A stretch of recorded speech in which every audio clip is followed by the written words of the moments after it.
lembaga-lembaga sosial, lembaga-lembaga kesejahteraan sosial, dan juga ada lembaga-lembaga yang lain juga, untuk supaya kita bisa menjangkau keseluruhan pemerlu layanan kesejahteraan sosial dalam kerangka mengimplementasikan pasal 34 Undang-Undang Dasar 1945.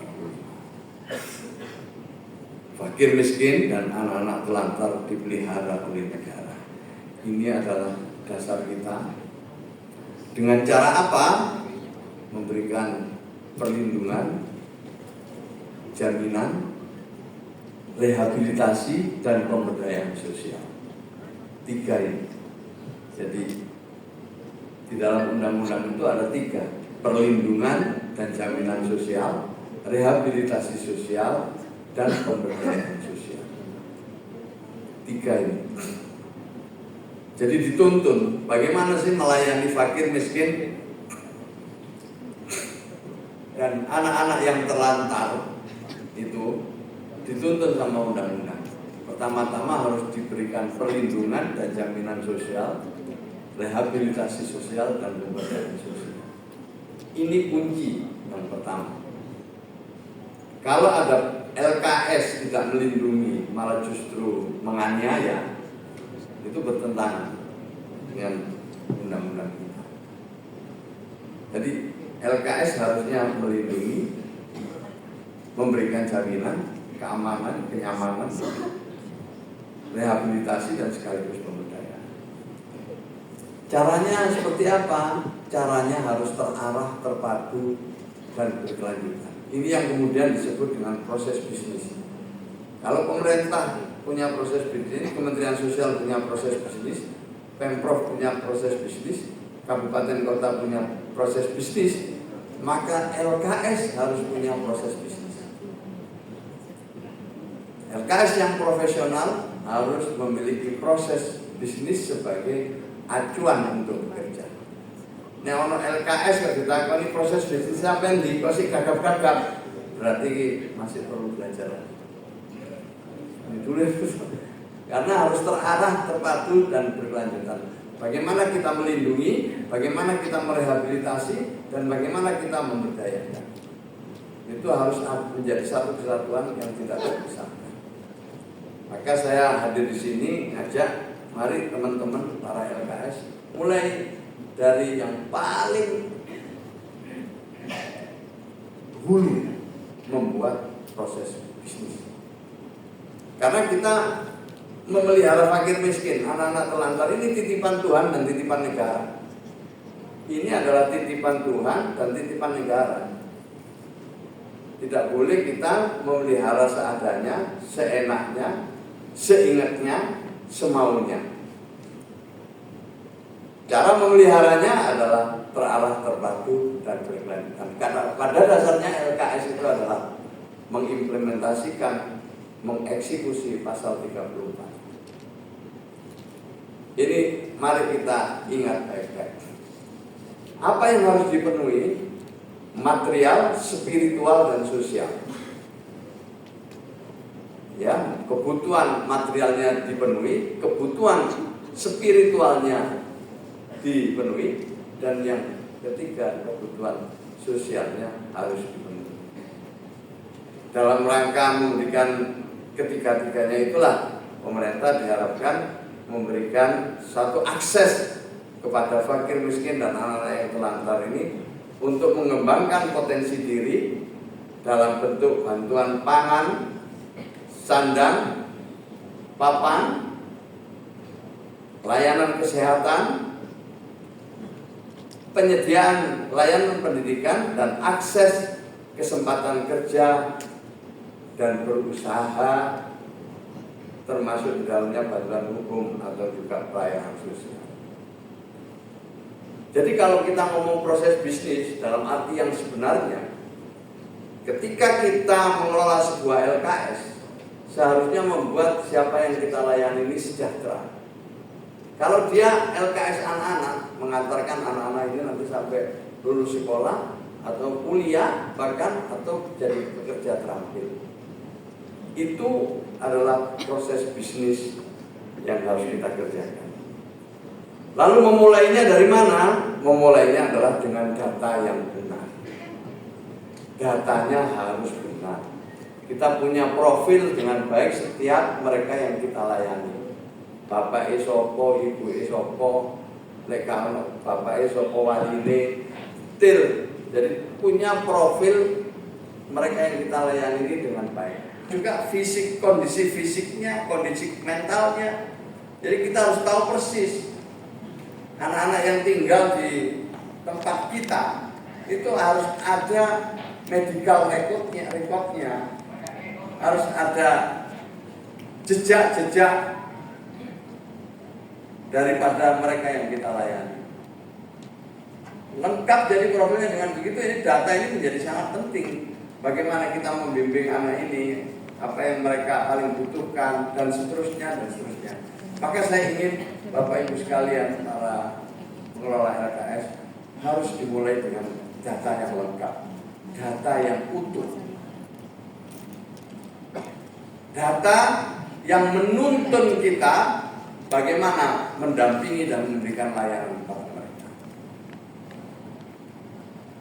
Contoh sekolah rakyat ini gagasan Presiden untuk mereka yang paling tidak mampu. Mereka yang anak terlantar, orang tuanya tidak mampu secara ekonomi untuk bisa memelihara mereka dengan baik. Maka oleh Presiden disediakan satu sekolah ya, yang diharapkan ini menjadi satu proses pembelajaran yang berkualitas. Maka bentuknya asrama, tiru pondok pesantren. Tapi untuk orang yang paling miskin, anak-anak yang tidak sekolah, belum sekolah, putus sekolah, berpotensi putus sekolah. Sama sebenarnya dengan LKS, khususnya LKS. Nah ini anak-anak ini profilnya ketahuan semua. Tadi yang hari ini kelihatannya bagus harinya, tapi mereka keluarga-keluarga jangan pondok pesantren. yang kalau tidak diafirmasi, dia nggak akan bisa menjadi lantai 8. Pondok juga biaya, Itu Bapak Ibu sekalian, jadi saya ingin mengajak mari kita mulai semuanya ini dengan suatu data yang benar. Kalau datanya benar, intervensi kita, pendampingan kita akan lebih tepat sasaran. Inilah proses bisnis yang tadi saya sebut. Ini mari kita sama-sama punya proses bisnis ini. Kali ini proses bisnisnya kemudian sosial. Basisnya datanya dimutakhirkan terus untuk akurat. Lalu kotak pertama itu adalah perlindungan dan jaminan sosial. Yang tengah itu rehabilitasi sosial. Yang paling kanan itu adalah pemberdayaan sosial. Setelah itu kita akan mengukur berapa lama yang kita layani itu akan lulus, akan graduasi, akan menjadi anak yang melanjutkan untuk bisa memperoleh pendidikan atau kembali kepada keluarganya, kepada lingkungannya dalam keadaan yang sehat, lahir batin, menjadi anak-anak yang sudah bisa mandiri, lebih-lebih kalau diharapkan bisa jadi agen perubahan. Saya kira ini LKS harus punya proses. Jumlah anaknya berapa, berikan perlindungan seperti apa, berapa tahun mereka harus nanti sudah dilepas oleh LKS. Kalau ini anak, kalau lansia lain lagi, tergantung. Kalau penyandang disabilitas juga semuanya yang penting berbasis pada data. Ini harapan saya Bapak Ibu sekalian. Kelompok yang kita layani bukan kelompok biasa. Jadi yang dilayani oleh Bapak Ibu sekalian itu bukan kelompok biasa. Mereka adalah anak-anak rentan, lansia terlantar, penyandang disabilitas, korban kekerasan, mungkin juga korban nafsa, perempuan rentan, hingga kelompok miskin ekstrim. Mereka membutuhkan perlindungan, rehabilitasi, pendampingan, dan pemulihan. Serta tentu di samping pemulihan fisik, pemulihan mental, dan pemulihan pemulihan dalam martabat hidupnya. Ini yang dilayani oleh Bapak Ibu sekalian, ya mungkin salah satunya atau salah duanya itu tergantung LKS-nya Bapak Ibu sekalian.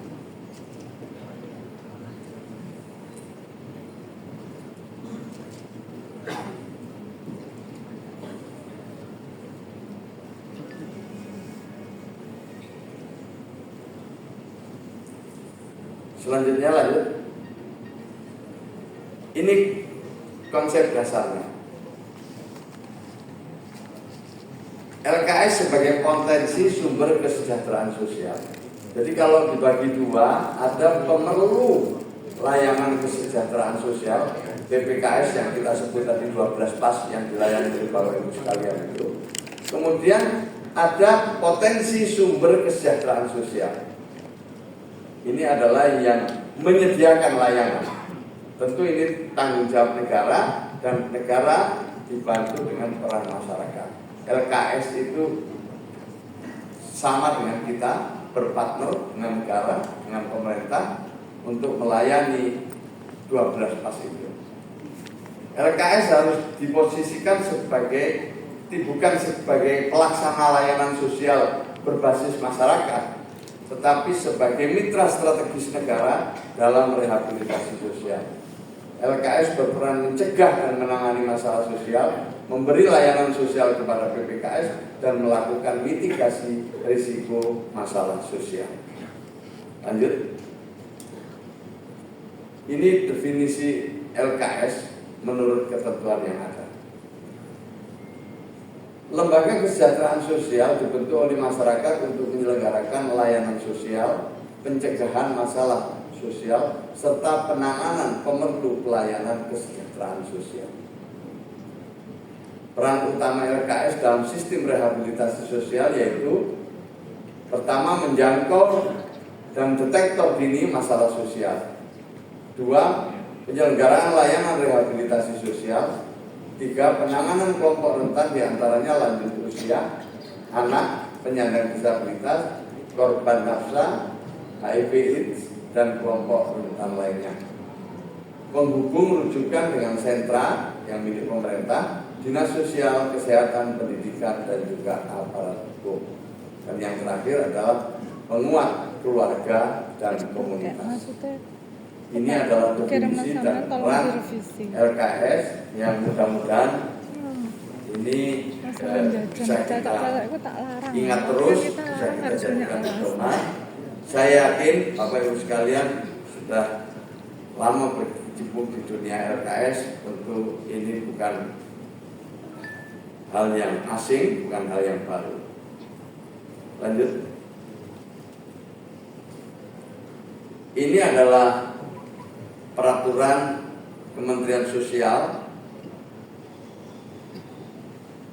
yang menegaskan bahwa LKS adalah mitra strategis pemerintah.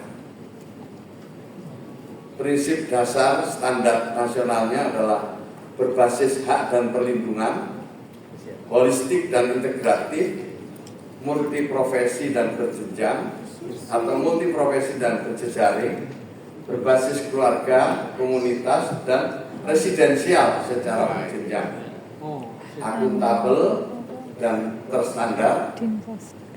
Sementara ruang lingkup dasar LKS, kelembagaan dan legalitas, SDM dan kompetensi, proses dan kualitas, layanan, sarana prasarana, tata kelola, dan akuntabilitas.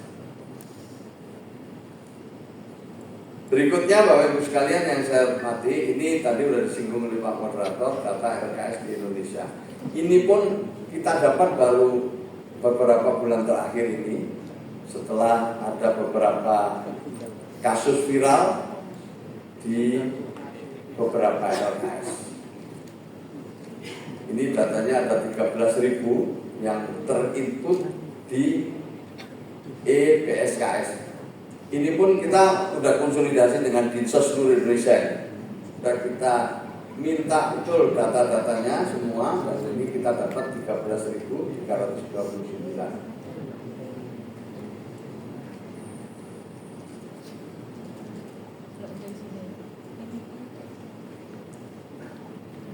Jumlah LKS di Indonesia sangat besar dan Jawa Timur menjadi salah satu provinsi dengan jumlah terbesar. Jumlah LKS terdaftar ada 17.812 dan paling banyak adalah klaster anak-anak rentan 10.265. Namun masih banyak yang belum terakreditasi, bahkan belum berbadan hukum dan kualitas layanan belum seragam.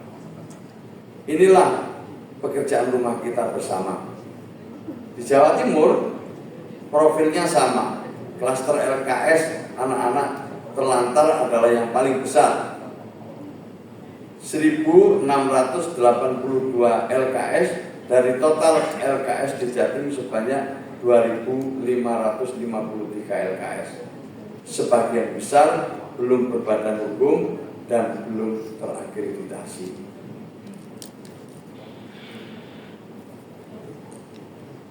Bapak Ibu sekalian, ini ada beberapa masalah yang muncul di lingkungan LKS yang mohon menjadi perhatian kita bersama. Ini hal yang sangat prinsip yang harus kita atasi bersama-sama Bapak Ibu sekalian. Saya masih percaya lebih banyak yang melayani dengan baik. Jadi LKS ini saya masih percaya banyak yang melayani dengan baik. Tetapi belum masuk ke dalam sistem yang bisa kita lakukan. Maka itu kita dorong nanti semua bisa menggunakan satu proses yang sehat dengan membuat badan hukum, lalu terakreditasi baik SDM-nya maupun juga LKS. Pertama, masih ada kekerasan terhadap anak dan lansia. Pengasuhan tidak layak, eksploitasi bantuan, masih ada eksploitasi bantuan. Ada yayasan yatim piatu atau yatim itu ramai kalau mau puasa, setelah lebaran sepi. Ini ada yang salah.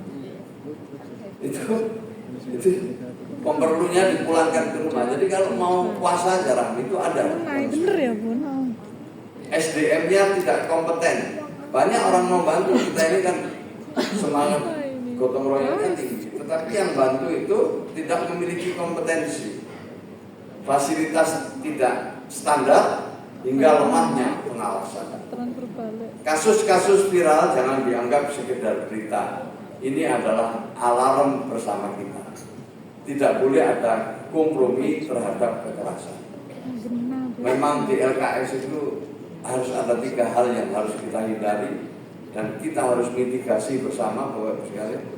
Tidak boleh ada kekerasan fisik maupun seksual, jangan ada bullying dan jangan ada intoleransi. Berikutnya yang ingin kami sampaikan adalah krisis tata kelola. Kita menghadapi krisis perlindungan kelompok rentan, krisis profesionalisme, krisis tata kelola, krisis kapasitas layanan, dan krisis paradigma pelayanan sosial. Kita harus bergerak dari charity based menuju right based social care.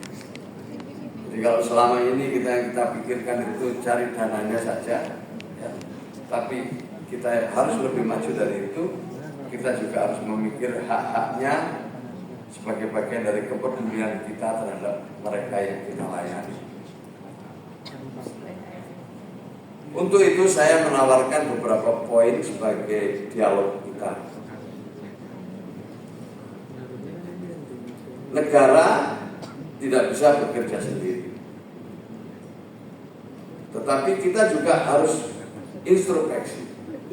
Jadi kita tidak bisa bekerja sendiri, tetapi kita menyadari bahwa pemerintah juga harus introspeksi.